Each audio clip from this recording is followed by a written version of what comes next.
बिस्मिल्लाहिर्रहमानिर्रहीम। अस्सलाम वालेकुम। आज सुबह की दो खबरें बहुत इम्पॉर्टेंट हैं। अभी मैं जॉब पे था, तो जैसे कि मैंने आपको पहले बताया था कि मेरी जॉब जो है वो न्यूज़पेपर्स के साथ है, तो मेरे पास सारे न्यूज़पेपर्स अवेलेबल होते हैं। तो मैं जॉब पे जब भी मुझे टाइम मिलता है तो मैं बैठ के पेपर पढ़ना शुरू कर देता हूँ। तो दो खबरें बड़ी इंटरेस्टिंग लगी, तो मैंने कहा चले आपसे भी शेयर कर दूँ, और कोशिश करूँगा मुख्तसर रखूँ कि लोग फिर गिला करते हैं कि आपकी वीडियो थोड़ी सी लंबी हो जाती है। मैं वीडियो को थोड़ा सा मुख्तसर रखूँगा। पहली चीज़ है कि सैलरीज़ इंक्रीज़ होने जा रही हैं। कब होंगी मैं आपको बताऊंगा। इंक्रीज़ होने की वजह क्या है ये आप पहले सुन लें। आपको पता है कि यहाँ पे इन्फ्लेशन बहुत ज़्यादा बढ़ चुकी है। पेट्रोल की कीमत बहुत ज़्यादा बढ़ चुकी है। पेट्रोल की कीमत बढ़ने की वजह से हर चीज़ की कीमत उसके साथ बढ़ गई, क्योंकि उसमें ट्रांसपोर्ट, उसकी मैन्युफैक्चरिंग, हर चीज़ की कास्ट बढ़ने से नॉर्मल तमाम मार्केट में हर चीज़ बढ़ती जा रही है। अब इसके साथ बैंक वालों ने इन्फ्लेशन रेट को बढ़ा दिया है, इंटरेस्ट रेट को बढ़ा दिया है।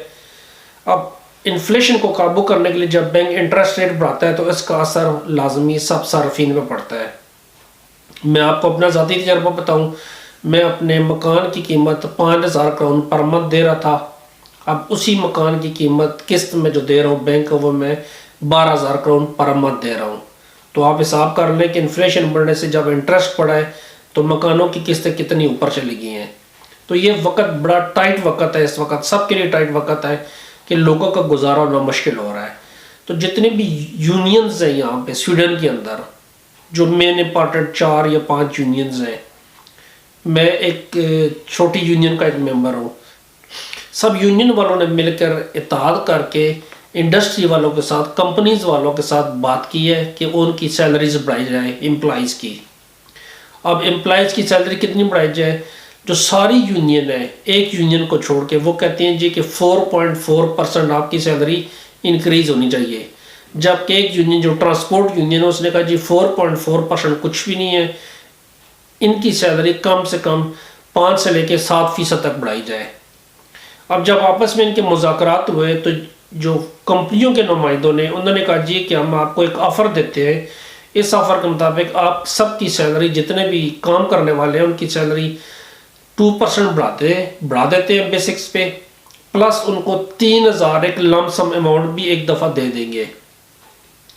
अब ये 1997 के बाद फर्स्ट टाइम है कि इस तरह बैठ के सब कंपनियों के नुमाइंदे बैठ के, ये यूनियंस वाले मिल के बैठ के निगोशिएट कर रहे हैं ताकि वो सैलरीज को बढ़ाया जाए।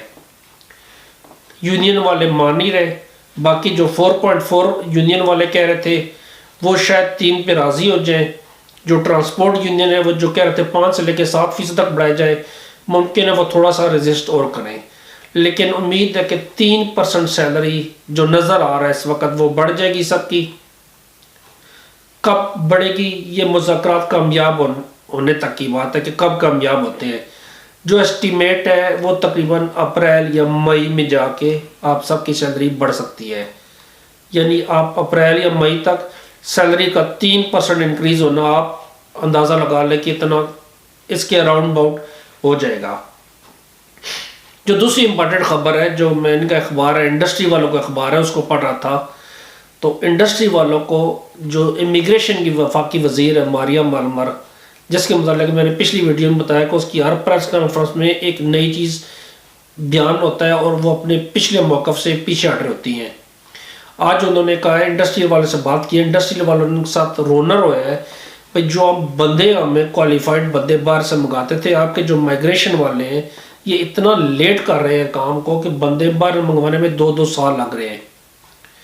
तो उसने कहा जी कि हमने माइग्रेशन वालों को ऑलरेडी बोला हुआ है कि इस चीज़ के लिए आप काम को तेज़ करें।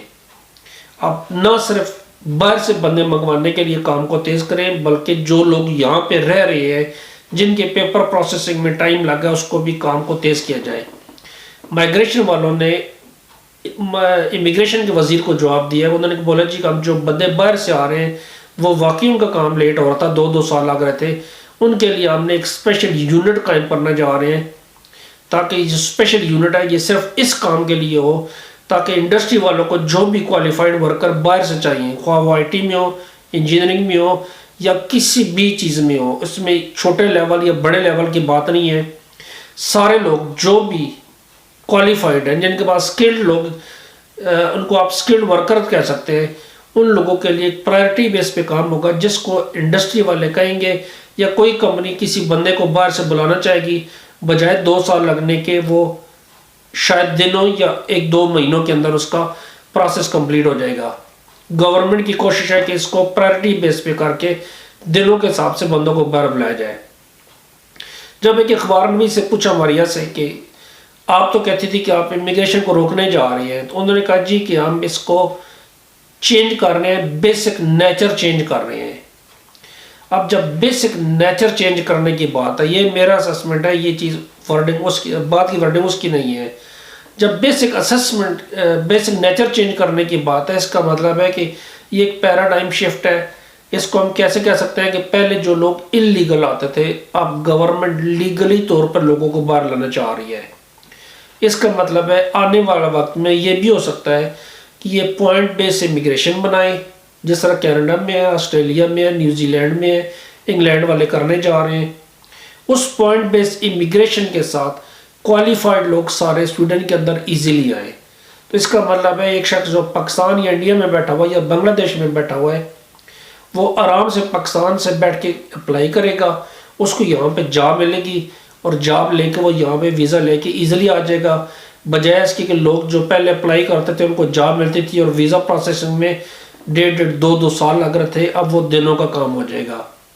تو یہ گورنمنٹ شفٹ کر رہی ہے اس چیز کو کہ بجائے انسکلڈ لیبر آنے کے ایک سکلڈ لیبرز آئے۔ جب سکلڈ لیبر آئیں گے تو اس کا مطلب ان کی تنخواہ تھوڑی سی نارمل لیبر سے تھوڑی سی زیادہ ہوگی۔ یہ وہ پوائنٹ ہے جس پہ امیگریشن کے وزیر نے کہا تھا کہ ہم تنخواہیں جو منیمم ریکوائرمنٹ ہے تنخواہ کو بڑھا دیں گے۔ اس کا مطلب ہے تنخواہ کو بڑھانا جب مقصود ہے تو اس کا رزلٹ یہی ہوگا کہ سکلڈ ورکرز باہر سے آئیں گے، بجائے یہیں بھی لوگ آ کے کام سیکھیں اور آگے چلیں، اس کے بعد تنخواہ بڑھے۔ وہ باہر سے آئیں گے تو ان کی تنخواہ آلریڈی اتنی ہوگی کہ وہ سفیشینٹ ہوگی امیگریشن والوں کے لیے، تاکہ وہ ان کو پیپر بھی دے سکے۔ میں معذرت چاہتا ہوں کہ میرے زکام لگا ہوا ہے، تھوڑا سا گلا بھی خراب ہے، میں اتنا اونچی آواز میں بات بھی نہیں کر پا رہا، اور بار بار مجھے سانس لینے کے لیے تھوڑا سا رکنا پڑ رہا ہے، اس کے لیے ویری سوری۔ اب امیگریشن کے جو وزیر ہیں اس کی جو مین توجہ صرف 2 باتوں پہ رہ گئی ہے۔ ایک تو یہ کہ باہر سے بندے ایزیلی آ سکے، دوسرا جو یہاں پہ جو پروسیسنگ ٹائم چل رہا ہے اس پروسیسنگ ٹائم کو کنٹرول کیا جائے۔ آپ کو یاد ہوگا میں نے پچھلی ویڈیو میں بھی یہ بات آپ سب کو بتائی تھی کہ یہ صرف ایک وعدے ہوتے ہیں انتخابات کے اندر، اس کے بعد انہوں نے انڈسٹری کے ساتھ جب بیٹھنا ہے، بڑی بڑی کمپنیوں کے ساتھ بیٹھنا ہے، وہ ان کو فنڈنگ کرتے ہیں، ان کے لیے انہوں نے آسانیاں پیدا کرنی ہیں۔ یہ آسانیاں پیدا ہونے جا رہی ہیں، پبلک سے انہوں نے ووٹ لے لیا ہے۔ اب امید ہے، میں ہوپ فل ہوں اس چیز میں کہ لوگوں کے لیے کافی زیادہ آسانیاں پیدا ہوں، اور میں ہوپ فل ہوں کہ جو تنخواہ ہے آپ سب کی وہ مئی سے پہلے بڑھ جائے۔ میرے لیے دعا کیجیے گا، اپنا خیال رکھیے گا، اللہ حافظ۔